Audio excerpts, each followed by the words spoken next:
Hi, this is SpookyRecapped here, and today I'm going to recap the movie, The Unborn.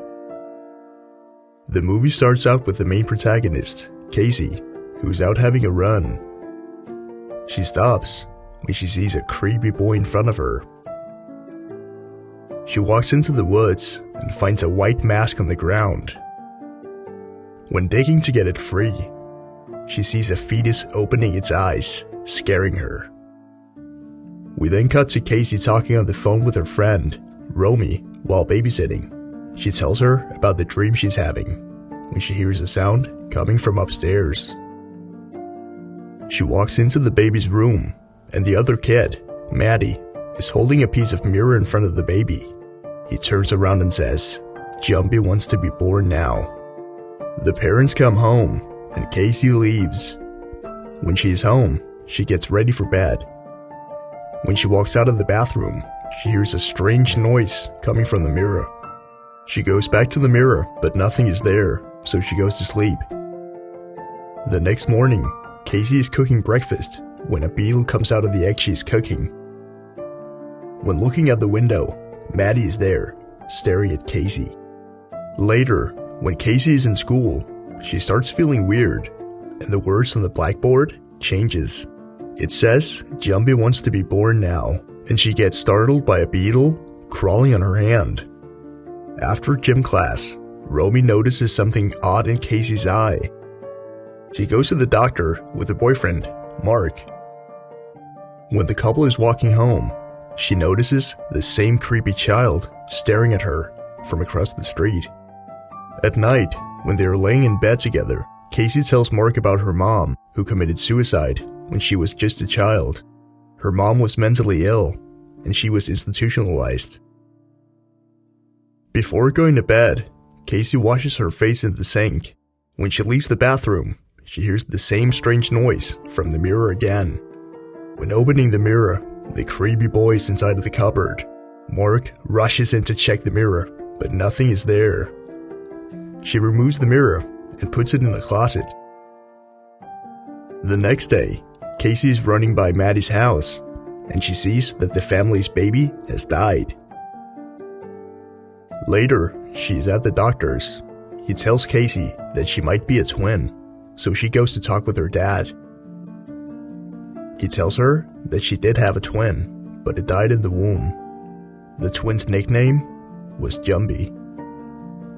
Later, Casey is looking at her mom's old things, and she finds an old tape and an article about a Holocaust survivor called Sophie.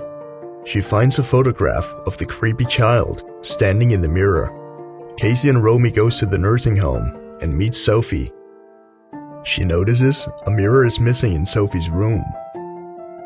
Casey asks her if she knew her mom and shows her the picture of the boy.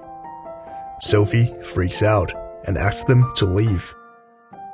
Later on, Mark brings a tape player, and him and Casey starts watching the film. She recognizes the place in the film as the old hospital where her mom hung herself. To forget about it for a while, Casey, Mark, and Romy goes to a nightclub. But she starts to feel strange again and sees the little boy in the crowd. She then goes to the bathroom to throw up. And suddenly, beetles start crawling out of the walls. She sees her mom, and Mark and Romy comes rushing in to calm her down. Later, when Casey is sleeping, she sees herself in bed. The boy is there, and is opening up her stomach. She luckily gets woken up by Sophie, who calls Casey on her phone. Sophie invites Casey over and tells her that she's her grandmother. She tells her about the boy in the picture. It was her twin brother. Sophie and her brother were in Auschwitz, and one of the Nazis were very interested in twins. They experimented on them, and Sophie's brother died. But something else came back. A Dybbuk, a spirit from another world, who entered Sophie's brother. Sophie had to kill her own brother, and the Dybbuk has haunted their family ever since. Casey then goes to the library and finds an old book in Hebrew. She meets up with a rabbi called Joseph. She asks him to translate the book, and although he's skeptical, he he agrees. She goes home and destroys all of the mirrors and hangs up a wind chime as they can detect the spirit when it's near. Meanwhile, Romy is driving when she accidentally hits Maddie with her car. When she goes out to check on him, he tells her not to help Casey anymore, so Romy leaves in a hurry. At night, Casey wakes up and sees Maddie outside her window, watching her. Sophie wakes up and tries turning on the light, but it is out. She grabs the flashlight and sees one of the other residents, Eli.